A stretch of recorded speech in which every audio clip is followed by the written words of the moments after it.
Hi students, welcome to Jagan's classroom. This is M. Jagan Mohan Rao, PGT in Commerce. In this video, you are going to learn some problems from income and expenditure account. మనకి non profit organisations చాప్టర్కి సంబంధించి ఈ వీడియోకి ముందు 7 videos చేయడం జరిగింది. This is 8th video and also last video.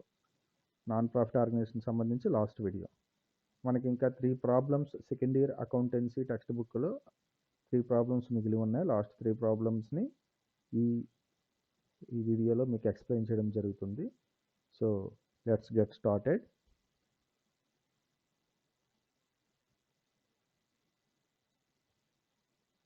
Okay, 16th problem అంటే నా లాస్ట్ వీడియోలో 15th ప్రాబ్లం వరకు నేర్చుకోవడం జరిగింది. సో ఇది 16th problem. From the following receipts and payments account of Sai charitable trust Anantapur prepare income and expenditure account. So ఒక విషయం గుర్తుపెట్టుకోవాలి, ఇక్కడ మనకి ఏ ఇయర్కి ప్రిపేర్ చేయమన్నారో ఇవ్వలేదు, కానీ చాలా టెక్నికల్గా చాలా జాగ్రత్తగా ఆలోచించి ఏ ఇయర్కి ప్రిపేర్ చేయమన్నారో కూడా మనకి చివరిలో ఇచ్చాడేమో చూద్దాం. చివరిలో కూడా ఇవ్వలేదు మనకి. సో ఆలోచించి ప్రిపేర్ చేసుకోవాలి. ఎందుకు అలా అంటున్నానంటే కరెంట్ ఇయర్ని మనం ఐడెంటిఫై చేసుకోవాలి. ఓకే, రిసీట్స్ అండ్ పేమెంట్స్ ఇవ్వడం జరిగింది, ఇక్కడ అడ్జస్ట్మెంట్స్ కూడా ఇవ్వడం జరిగింది. సో మనం యాజ్ యూజువల్గా అడ్జస్ట్మెంట్స్ని ఐడెంటిఫై చేసుకోవాలి. Subscriptions receivable, so subscriptions adjustment. Prepaid rent and taxes. Outstanding stationery bill, printing and stationery outstanding stationery bill వస్తుంది. నెక్స్ట్ క్యాపిటలైజ్డ్ డొనేషన్స్, ఇది చాలా ఇంపార్టెంట్ పాయింట్ గుర్తుపెట్టుకోండి. Capitalised donations, here donations, capitalise donations adjustment పెట్టుకుంటాను donations దగ్గర. Next half of the entrance fee capitalised. Half of the entrance fee ఎక్కడ ఉంది చూడండి, ఇక్కడ ఉంది. సో ఎంట్రన్స్ ఫీజ్ అడ్జస్ట్మెంట్ పెట్టుకున్నాం. Interest receivable for the year 2011 rupees 200. Interest receivable, here interest. Okay, మొత్తం మనకి 1 2 3 4 5 6 అడ్జస్ట్మెంట్స్, 6 ఇండికేషన్స్ ఉన్నాయో లేవో చూసుకోండి. 1 2 3 4 5 6. ఇలా మనం ఒకసారి ఐడెంటిఫై చేసి పెట్టుకుంటే లెక్క తప్పు అవ్వకపోవడానికి అవకాశం ఉంది, అంటే కరెక్ట్ అయిపోతుంది మనకి ప్రాబ్లం. ఇప్పుడు మీకు ఇందాక చెప్తానన్న పాయింట్, ఏ ఇయర్కి ప్రిపేర్ చేయాలి అనేది మనకి ఇవ్వలేదు యాక్చువల్గా, అంటే కానీ మనం కరెంట్ ఇయర్ని ఐడెంటిఫై చేయాలంటే ఇక్కడ సబ్స్క్రిప్షన్స్ ఒకసారి చూడండి.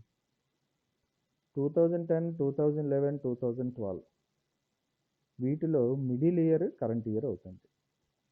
మిడిల్లో ఉన్న ఇయర్ అంటే 2011 కరెంట్ ఇయర్ అవుతుంది, 2010 ప్రీవియస్ ఇయర్, 2012 నెక్స్ట్ ఇయర్ అవుతుంది. ఓకే, ఇది ఒక్క విషయం గుర్తుపెట్టండి. నెక్స్ట్ మరొక పాయింట్ చెప్తాను. ప్రాబ్లం చేసేటప్పుడు ఇది మీరు టెక్స్ట్ బుక్లో చేసినప్పుడు కూడా కొంచెం కన్ఫ్యూజ్ అయ్యే అవకాశం ఉంది, అంటే జస్ట్ ప్రింటింగ్లో జరిగిన చిన్నపాటి లోపం వల్ల ఇది. Donations 25,000, membership fee 1,500, entrance fee 2,400. Next subscriptions ఎదురుగా 1,400 ఇచ్చారు. ఇది 2010 సబ్స్క్రిప్షన్స్ అన్నమాట. 1,400 అనేది 2010 సబ్స్క్రిప్షన్స్ చూసుకోండి. ఇది ఒకటి. 2011 సబ్స్క్రిప్షన్స్ 7,500, 2012 సబ్స్క్రిప్షన్స్ 1,000. సో ఈ చిన్న మిస్టేక్ని మీరు చాలా జాగ్రత్తగా చూసుకోండి, అది ప్రింటింగ్లో జరిగిన చిన్నపాటి లోపం వల్ల. నెక్స్ట్ మనం పర్వాలేదు, సేల్ ఆఫ్ ఫర్నిచర్ ఇవన్నీ ఓకే. సో ఇప్పుడు మనం ప్రిపేర్ చేసుకుందాం. అయితే income and expenditure account of Sai charitable trust Anantapur as on 31st 12, 2011. ఇక్కడ మనకి 31st 12 కూడా ఇవ్వలేకపోయినా కూడాను మనం ఎజ్యూమ్ చేసుకొని డిసెంబర్ది 31st 12, 2011 వేస్తాం. 2011 ఈజ్ కరెంట్ ఇయర్ పక్కా. Okay, income and expenditure account prepare చేసుకున్నాం. తెలిసిందే కదా మనకి ఇన్కమ్ ఎక్స్పెండిచర్ ఇన్కమ్. ఓకే, ఇప్పుడు ఒక్కొక్కటి మనకి ఇక్కడ ఉన్న ఒక్కొక్కటి చూద్దాం. డొనేషన్స్కి అడ్జస్ట్మెంట్ ఉంది. ఏమన్నాడు? Capitalise donations. ఇప్పుడు ఒకసారి మరలా డొనేషన్స్ చిన్న రివ్యూ చేద్దాం. డొనేషన్స్కి యాక్చువల్గా ఏమీ చెప్పకపోతే డొనేషన్స్ మన ఇన్కమ్ అండ్ ఎక్స్పెండిచర్ అకౌంట్లో వేయచ్చు. ఏమీ చెప్పకపోతే అవి జనరల్ డొనేషన్స్ అనమాట. ఏమైనా పర్టికులర్గా ఆ డొనేషన్ని ఇలా వాడండి అలా వాడండి అని చెప్పారనుకోండి, those are called as special donations or specific donations. So ఇక్కడ మనకి ఈ పాయింట్ చెప్పకపోతే వేసేస్తాం ఇన్కమ్ అండ్ ఎక్స్పెండిచర్ అకౌంట్లో. కానీ క్యాపిటలైజ్ డొనేషన్స్, మొత్తం డొనేషన్స్ని క్యాపిటలైజ్ చేయమని, అంటే క్యాపిటల్ ఇన్కమ్ కింద పరిగణించమన్నారు, ట్రీట్ చేయమన్నారు అనమాట. సో క్యాపిటల్ ఇన్కమ్ అంటే మనకి ఇక్కడ రాదు, బ్యాలెన్స్ షీట్లో వస్తుంది కాబట్టి దాన్ని మనం ఇగ్నోర్ చేయాలి, అంతే, ఇంకేమి లేదు. సో క్యాపిటలైజ్ డొనేషన్స్ అంటే దాన్ని ఇంకేం చేసేయాలేమో అని మీరేమి వరి అవనవసరం లేదు, దాన్ని పూర్తిగా మనం వదిలిపెట్టేయాలి. Okay, next life membership fee కూడా రాదు. లైఫ్ మెంబర్షిప్ ఫీజు మనం వేయటం లేదు కదా, అది. నెక్స్ట్ ఎంట్రన్స్ ఫీజుకి కూడా అడ్జస్ట్మెంట్ ఇచ్చారు చూడండి. Half of the entrance fee adjustment ఈ half of the entrance fee capitalised. ఈ ప్రాబ్లం మొత్తం చాలా ఇంపార్టెంట్, వీడియోని మరలా బ్యాక్వర్డ్ చేసి చూసుకోండి. Half of the entrance fee capitalised. Entrance fee యాక్చువల్గా ఇన్కమ్ అండ్ ఎక్స్పెండిచర్లో టోటల్గా చూపించేవాళ్ళం ఎంతవరకు చేసిన ప్రాబ్లమ్స్, కానీ దీంట్లో half of the entrance fee అన్నది క్యాపిటలైజ్ చేయమన్నారు. ఇలా ఎందుకు చెప్తారు అంటే, సాధారణంగా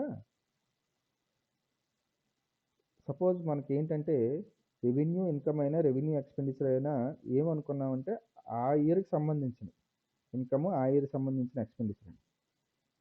ఇవి డొనేషన్స్ అవని, ఎంట్రన్స్ ఫీజు అవని, అవి కొన్ని సంవత్సరాలకు సంబంధించి ముందే రావడం జరుగుతుంది అన్నమాట. అలాంటప్పుడు వాటిని అదే సంవత్సరం ఇన్కమ్ కింద పరిగణించినట్టయితే సర్ప్లస్ ఎక్కువైపోయి రాబోయే సంవత్సరాలలో దానిని మరి వాడకుండా ఉంటాం. అంటే ఎంట్రన్స్ ఫీజు ఎక్కువ అమౌంట్ వచ్చిందనుకోండి, దాన్ని తర్వాత సంవత్సరాలకు కూడా అడ్జస్ట్ చేస్తారనమాట. ఆ అడ్జస్ట్ చేయడం కోసము ఇందాక చెప్పిన డొనేషన్స్ కానీ ఈ entrance fee, half of the entrance fee కానీ క్యాపిటలైజ్ చేయడం జరుగుతుంది. సో ఇక్కడ మనకి హాఫ్ క్యాపిటలైజ్ చేయమన్నాడంటే హాఫ్ ఇన్కమ్ అండ్ ఎక్స్పెండిచర్ అకౌంట్లో వేయమన్నాడు అనమాట. సో మనకి ఎంట్రన్స్ ఫీజు 2400ని సగం మాత్రమే చూపిస్తాం. By entrance fee 2400 into half, అంటే హాఫ్ అంటే సగం కదా. 2400లో హాఫ్ ఎంత అవుతుంది? 1200 అవుతుంది, సగం, అంతే, ఇంకేమీ లేదు. సో మిగిలిన హాఫ్ని ఏం చేస్తారు, అవన్నీ మీకు ప్రస్తుతానికి అవసరం లేదు. హాఫ్ వేయమన్నాడు, హాఫ్ ఇన్కమ్ అండ్ ఎక్స్పెండిచర్ అకౌంట్లో మనం చూపించాం, that's it. Next subscriptions deal చేయాలి. డీల్ చేసేటప్పుడు దీనికి అడ్జస్ట్మెంట్ ఉంది. ఇప్పుడు జాగ్రత్తగా వినండి, ఇది ఆల్రెడీ ఇలాంటి ప్రాబ్లం మనకి ప్రీవియస్ వీడియోస్లో వచ్చింది. 2010 సబ్స్క్రిప్షన్స్ మనకి అనవసరం, 2012 సబ్స్క్రిప్షన్స్ కూడా మనకి అనవసరం. మనకి కావాల్సినవి 2011 సబ్స్క్రిప్షన్స్, ఎందుకంటే ఇక్కడ చూసారు కదా 2011 ఈజ్ కరెంట్ ఇయర్. 2011వి ఇందాక ఆల్రెడీ మిస్టేక్ మీకు చెప్పడం జరిగింది. 2011వి 7500, చూసుకోండి జాగ్రత్తగా, 7500 2011 సబ్స్క్రిప్షన్. దానికి అడ్జస్ట్మెంట్ మనం చూసుకోండి. Adjustment subscriptions receivable for the year 2011 ₹2500. So 7500కి కరెంట్ ఇయర్వే ఇక్కడ మనకి రిసీవబుల్ కాబట్టి 2500 యాడ్ చేయాలి. By subscriptions 7500, add receivables 2500, total చేస్తే 10,000. ఓకే, ఏం కన్ఫ్యూజ్ అవ్వవలసిన లేదు. మనం ఈ 10 and 12 ఇయర్స్ సబ్స్క్రిప్షన్స్ వదిలిపెట్టేయడమే. నెక్స్ట్ సేల్ ఆఫ్ ఫర్నిచర్ని దీని తర్వాత డీల్ చేద్దాం. టు ఇంట్రెస్ట్కి ఆల్రెడీ మనకి అడ్జస్ట్మెంట్ ఉన్నట్టుంది. Interest receivable for the year 2011 200 receivable అంటే అక్రూడ్ ఇంట్రెస్ట్ అనమాట. By interest 800, add receivable 200, total 1000. Okay, so ఈ విధంగా మనం చూపిస్తాం. ఇప్పుడు ఒకసారి డిస్కస్ చేద్దాం. డొనేషన్స్ వెయ్యం, ఎందుకంటే క్యాపిటలైజ్ చేయమన్నాడు. మెంబర్షిప్ ఫీజు ఆఫ్ మెంబర్స్ ఇక్కడ మెంబర్షిప్ ఫీజు వేయట్లేదు, life membership fee. Entrance fee దీన్ని ఆఫ్ మనకి చూపించమన్నాడు, ఆఫ్ మాత్రమే చూపించాం. Subscriptions only 2011 taken, sale of furniture తర్వాత వేస్తాం. ఇంట్రెస్ట్ మాత్రం అడ్జస్ట్మెంట్తో వేయడం జరిగింది. Okay, next rent and taxes adjustment ఉంది. ఏముంది? Prepaid rent 300 prepaid. Okay, prepaid means ముందుగా చెల్లించేసాం అంటే నెక్స్ట్ ఇయర్ సంబంధించింది అనమాట. దాన్ని మనం లెస్ చేయాలి. So printing and stationery 1200, 300 less చేయాలి. రెంట్ అండ్ ట్యాక్సెస్ 1300, ప్రీపెయిడ్ 300, 1000 మనకు వచ్చింది. Okay, sorry, rent and taxes, printing and stationery చెప్పాం. Rent and taxes 1300, prepaid rent 300. Okay, rent and taxes 1300, prepaid 300, 1000. Prepaid means ముందుగా మనం చెల్లించడం జరిగిందనమాట. ముందుగా చెల్లించడం జరిగిందంటే నెక్స్ట్ ఇయర్ సంబంధించి. ఈ యాక్చువల్గా మనకి ఫస్ట్ ఇయర్ ఫైనల్ అకౌంట్స్లో ఇలాంటివి వచ్చి ఉంటాయి. సో వాటిని ఒకసారి మీరు గుర్తు తెచ్చుకున్నట్టయితే ప్రీపెయిడ్ అనేది మనం లెస్ చేస్తాం అనమాట. నెక్స్ట్ ప్రింటింగ్ అండ్ స్టేషనరీ 1200, దీనికి అడ్జస్ట్మెంట్ ఉంది. Outstanding stationery bill prepaid less చేయాలి, ఇప్పుడు కూడా అవుట్ స్టాండింగ్ ఎప్పుడు యాడ్ చేయాలి. ఇది గుర్తుపెట్టుకోండి, ఆపోజిట్ అనమాట. ప్రీపెయిడ్ లెస్ చేయాలి, అవుట్ స్టాండింగ్ యాడ్ చేయాలి. సో 1200కి మనం 150 యాడ్ చేస్తున్నాం. To printing and stationery 1200, add outstanding 150. చూసారు కదా, ప్రీపెయిడ్ లెస్ చేసాం, అవుట్ స్టాండింగ్ యాడ్ చేసాం. గుర్తుపెట్టుకోండి, 1200 plus 150 is equal to 1350. Okay, next scholarships 2000, salaries 3000, newspapers and magazines 900. ఈ మూడు scholarships, salaries, newspapers and magazines, ఈ మూడు కూడా మనకి రెవెన్యూ ఎక్స్పెండిచర్ అనమాట. సో అందువల్ల డైరెక్ట్గా మనం వేయడం జరిగింది. గవర్నమెంట్ బాండ్స్ అన్నది ఇన్వెస్ట్మెంట్స్ కాబట్టి, ఎసెట్ కాబట్టి మనం చూపించాం. అలాగే బుక్స్ కూడా ఎసెట్ అవుతుంది. బ్యాలెన్స్ క్యారీ డౌన్ వెయ్యం. సో ఇప్పుడు వేసినవేవో ఒకసారి చూద్దాం. రెంట్ అండ్ ట్యాక్సెస్ వేసాం, ప్రింటింగ్ అండ్ స్టేషనరీ వేసాం, scholarships, salaries, newspapers and magazines first 5ని వేయడం జరిగింది. ఈ మొదటి రెండింటికి అడ్జస్ట్మెంట్స్ ఉన్నాయి.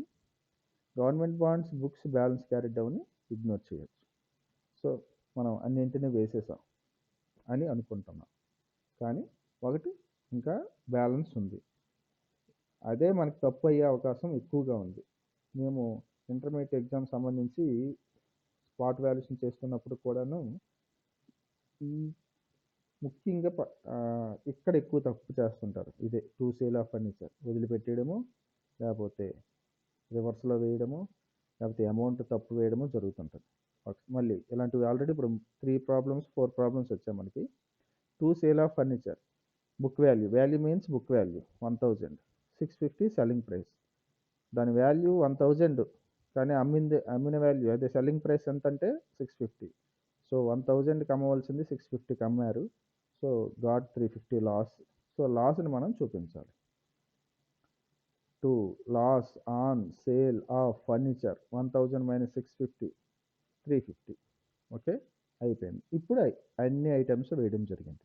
ఓకే, సో ఇప్పుడు మనం టోటల్ చేసుకుందాం.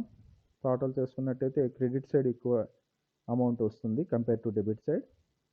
సో 12,200. ఈ 12,200ని డెబిట్ సైడ్ వేస్తాం. వేసిన తర్వాత మనకి డెబిట్ సైడ్ టోటల్ 3,600 వస్తుంది. సారీ, 8,600 వస్తుంది. 12,200 minus 8,600 is equal to 3,600. surplus. This is called as surplus. Surplus is nothing but excess of income over expenditure. Okay, ఈ ప్రాబ్లమ్ని వీలైతే మరొకసారి మీరు రివైండ్ చేసుకొని వీడియోని చూడండి, ఎందుకంటే చాలా important problem. Capitalise donations, half of the entrance fee capitalised, ఇలాంటి కొన్ని మరొకసారి చూసి నేర్చుకోండి. Okay, next Nellore Sports Club started 1/1/2010. Their receipts and payments account for the year ended 31st December 2010. 2010లో స్టార్ట్ చేశారు జనవరిలో. 31st December 2010 యొక్క ఎండింగ్ రోజు మనకి రిసీప్ట్స్ అండ్ పేమెంట్స్ అకౌంట్ ఇచ్చారు. With the help of receipts and payments account we have to prepare income and expenditure account. దానికి adjustments కూడా ఇవ్వడం జరిగింది. సో చూద్దాం. అడ్జస్ట్మెంట్స్ ఐడెంటిఫై చేసుకున్నాం. Subscriptions at the rate of symbol వేసుకున్నాం. శాలరీస్ అన్పెయిడ్ శాలరీస్ వేసాం. Entrance fees are to be capitalised. Entrance fees ఇక్కడ adjustment పెట్టుకోవాలి.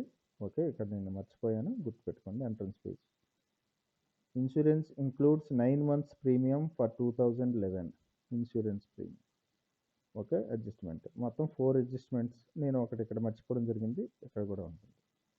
ఓకే, ఇప్పుడు ప్రాబ్లమ్స్ వెళ్దాం. అయితే ఇక్కడ మర్చిపోవడం కన్నాను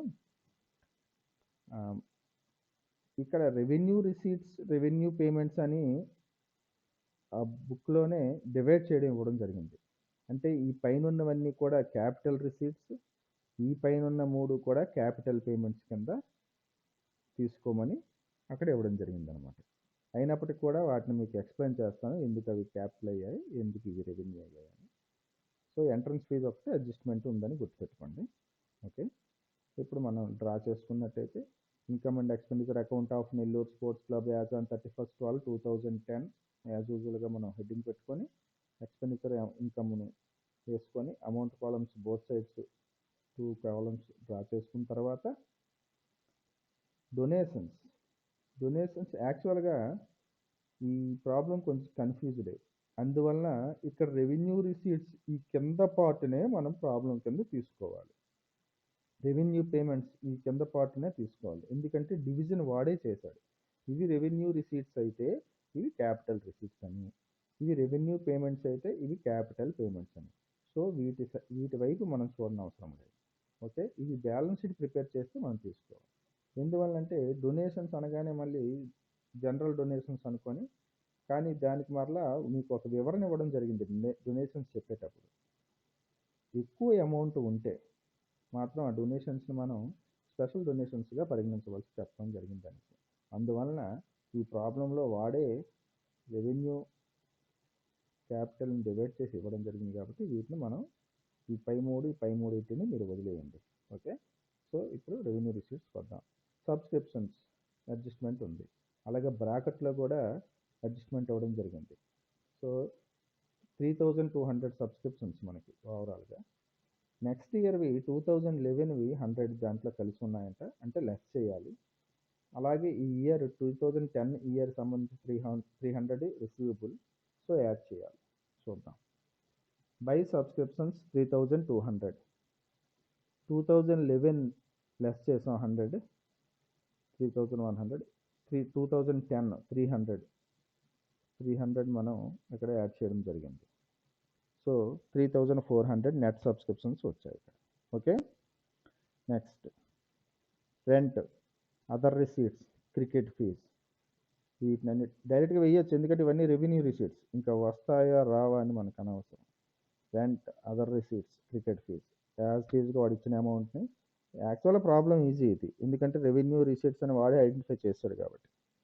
నెక్స్ట్ ఈ పై మూడింటిని వదిలేస్తాం, వీటిని తీసుకుంటాం. శాలరీస్కి అడ్జస్ట్మెంట్ ఉంది.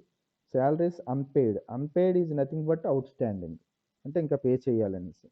సో 1800 ఉంది, 1800కి 170 అన్పెయిడ్ అవుట్ స్టాండింగ్ 170 యాడ్ చేస్తాం, 1970 వచ్చింది. Okay, unpaid means out standing. Next cricket expenses వేసేస్తాం, అడ్జస్ట్మెంట్ లేదు కాబట్టి. 2 cricket expenses 1140. Okay, by insurance 360 ఉంది, దానికి adjustment. Insurance includes 9 months premium for 2011. మనం ఏ ఇయర్ది ప్రిపేర్ చేస్తున్నాం? 2010. ఇన్సూరెన్స్ 9 months 2011 సంబంధించి 9 months కలిసి ఉంది. అంటే యాక్చువల్గా ఇన్సూరెన్స్ 12 months మనం పే చేస్తాం, దాంట్లో 3 months మాత్రమే 2010 సంబంధించింది. రిమైనింగ్ 9 months 2011 సంబంధించింది. అంటే నథింగ్ బట్ ప్రీపెయిడ్ ఇన్సూరెన్స్, ముందుగా చెల్లించాం. సో దాన్ని లెస్ చేయాలి 360. దీన్ని క్యాలిక్యులేషన్ చేయాలన్నమాట. ఒకసారి క్యాలిక్యులేషన్ ఇక్కడ చూడండి. Total insurance paid is 360. దానిలో 9 మంత్స్ ఇన్సూరెన్స్ కలిసి ఉంది. పెర్ ఇయర్ 360 అయితే 9 మంత్స్కి ఎంత అవుతుంది? 360 ఇంటూ 9/12. 9/12 అంటే 270. అలా అయినా చూడొచ్చు, సింపుల్గా చూడండి, సింపుల్గా చెప్తాను. సంవత్సరానికి 360 రూపీస్. 1 మంత్కి ఎంత అవుతుందండి? 360/12. 12 3 36 అంటే 30 రూపీస్ అవుతుంది. ఒక మంత్కి 30 రూపీస్ అవుతుంది. 9 మంత్స్ కలిసి ఉందంట, అది లెస్ చేయాలి మనం. నెక్స్ట్ ఇయర్ది 9 మంత్స్ కలిసి ఉంది. 9 30 అంటే 9 3 27 అంటే 270. ఇయర్ 270. ఈ ఇయర్వి 3 నెలలవే కాబట్టి 3 3 90. సరిపోయింది కదా. సో మనం క్యాలిక్యులేషన్ మైండ్లోనే చేసుకోవచ్చు. ఎగ్జామ్లో ఈ క్యాలిక్యులేషన్ చూపించాలనే రూల్ ఏమీ లేదు. మీరు ప్రాబ్లం చేస్తారు, మీరు మైండ్లో క్యాలిక్యులేట్ చేసేనా కరెక్ట్గా వేయచ్చు. ఇక్కడ 270, ఇక్కడ 90 రూపీస్ కరెక్ట్గా వేస్తే మీకు కరెక్ట్, మీకు మార్క్స్ ఇస్తారు, ఫుల్ మార్క్స్. గార్డెన్ ఎక్స్పెన్సెస్ వేసేస్తాం. అయితే ఇక్కడ ఇన్వెస్ట్మెంట్స్, ఇక్కడ రెవెన్యూ పేమెంట్స్ అని ఇచ్చి ఇన్వెస్ట్మెంట్స్ ఇవ్వడం జరిగింది. సో ఇన్వెస్ట్మెంట్స్ని మనం ఇగ్నోర్ చేయాలి. బ్యాలెన్స్ క్యారీ డౌన్ కూడా మనం వేయనవసరం లేదు. గార్డెన్ ఎక్స్పెన్సెస్ వేసి ఆపేస్తాం అన్నమాట. ఓకే. సో కొంచెం లెక్క, ఈ ప్రాబ్లం కొంచెం కన్ఫ్యూజింగ్గా ఉంటుంది. కన్ఫ్యూజింగ్గా ఉన్నప్పుడు కూడా మీరు ఇక్కడ నుండి ఈ పార్ట్ ఇది తీసుకోండి, ఈ పార్ట్ ఇది తీసుకున్న తర్వాత ఈ కింద ఈ రెండింటిని మీరు వదిలిపెట్టేయండి. ఓకే. తర్వాత మనం టోటల్ చేసినట్టయితే 4600 మనకి క్రెడిట్ సైడ్ ఎక్కువ అమౌంట్ వస్తుంది కంపేర్ టు డెబిట్. 4600 వేస్తాం. ఇక్కడ చూసినట్టయితే surplus 4600 credit total, 3800 debit total, 800 is balance, that is surplus. Surplus is nothing but excess of income over expenditure. Okay. మీరు ఈ ప్రాబ్లం కూడా మరోసారి రివైండ్ చేసుకొని చూడండి. ఓకే. నెక్స్ట్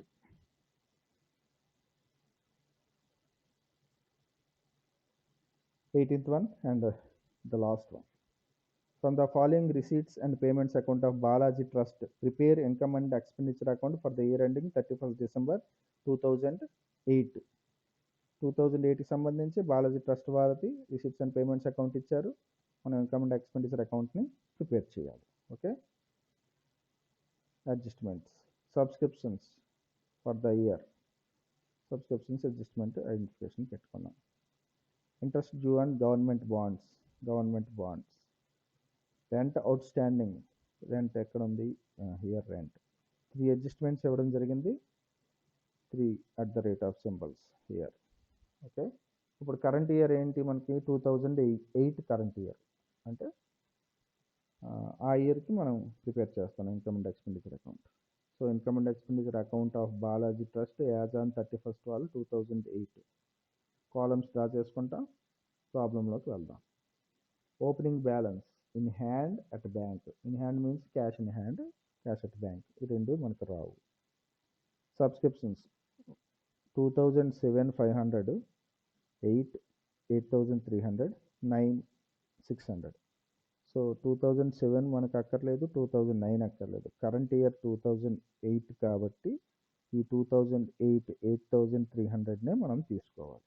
తీసుకునే ముందు మనకి ఉన్న adjustment subscriptions for the year 2008 still receivable were 700. 2008 సంబంధించి రావాల్సిన సబ్స్క్రిప్షన్స్ ఉన్నాయంట, అది ఎంత అంటే 700. సో దాన్ని యాడ్ చేస్తాం. By subscriptions 8300, add receivables 700 add చేస్తాం. How much we got? 9000.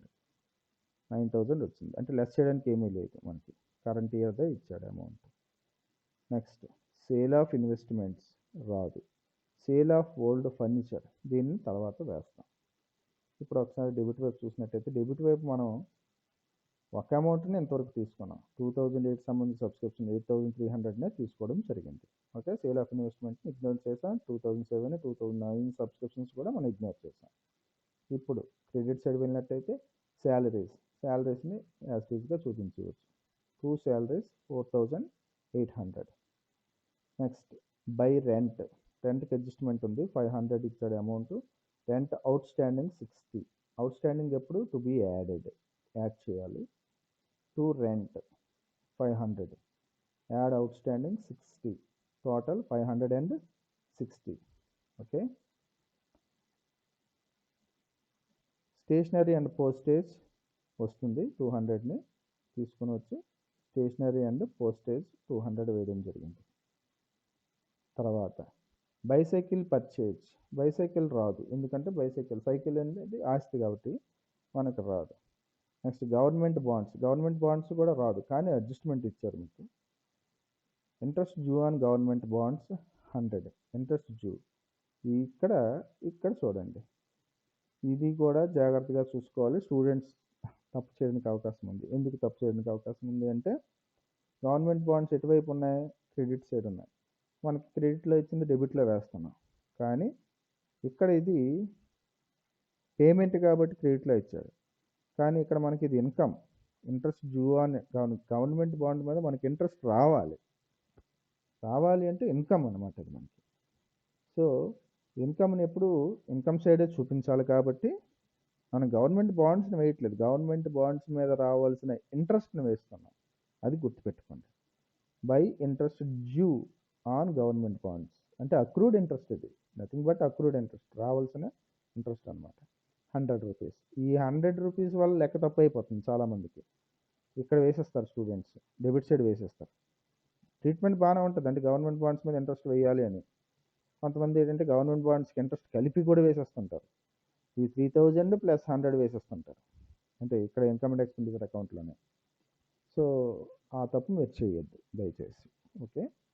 Next help to need students, ఇది వస్తుంది 2000. హెల్ప్ టు నీడ్ స్టూడెంట్ అంటే పిల్లలకి ఎవరికైనా స్కాలర్షిప్ ఇవ్వడం, లేదా చదువుకునే వాళ్ళకి సహాయం చేయడం అలాంటిది. Help to need students 2000. Okay. Balance in hand at bank అంటే cash balance cash at bank రాదు. ఇంట్లో శాలరీస్ వేసాం, రెంట్ వేసాం, స్టేషనరీ అండ్ పోస్టేజ్ వేసాం, బైసైకిల్ ఇగ్నోర్ చేయాలి, గవర్నమెంట్ బాండ్స్ వేయకూడదు, దీని మీద ఇంట్రెస్ట్ మాత్రమే చూపించాలి. హెల్ప్ టు నీడ్ స్టూడెంట్స్ వేసాం, ఈ రెండు వేయట్లేదు. ఇప్పుడు లెక్క ఇంకొక పాయింట్ ఉంది, ఆ పాయింట్ చేస్తే అయిపోతుంది. అదే ఏంటంటే to sale of old furniture. Same ఇలాంటివి అన్ని ఈ పాయింట్ని చాలాసార్లు ఇప్పుడు చేసాం. Book value, furniture book value 400, selling price 300. 400 దాని వాల్యూని 300కి అమ్మాలి. ఎంత లాస్ వచ్చింది? 400 మైనస్ 300, 100 లాస్ వచ్చింది.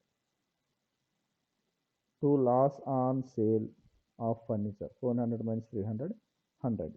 So all items are over. ఇప్పుడు మనం మన అకౌంట్కి వెళ్ళిపోయినట్టయితే టోటల్ చేస్తే క్రెడిట్ టోటల్ 9100 వస్తుంది. డెబిట్ టోటల్ దాన్ని 9100ని ఇటువైపు తీసుకొస్తాం, అంటే ఎక్కువ వచ్చింది కాబట్టి. డెబిట్ టోటల్ 7660 వస్తుంది. వీటన్నిటిని మనం యాడ్ చేసినట్టయితే surplus is equal to credit total minus debit total 1440. To surplus excess of income over expenditure. ఇలాగా మనం చూపించినట్టయితే కరెక్ట్ అయిపోతుంది ప్రాబ్లం.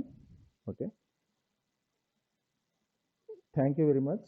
యాక్చువల్గా ఈ వీడియోతో not for profit organisation chapter intermediate second year సంబంధించి కంప్లీట్ అయిపోయింది.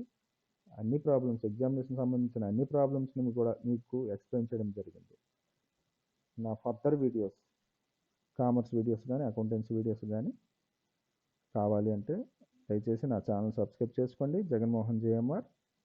అలాగే నా వీడియో నచ్చినట్టయితే లైక్ చేయండి, మీ కామర్స్ ఫ్రెండ్స్ ఎవరైనా ఉంటే షేర్ చేయండి.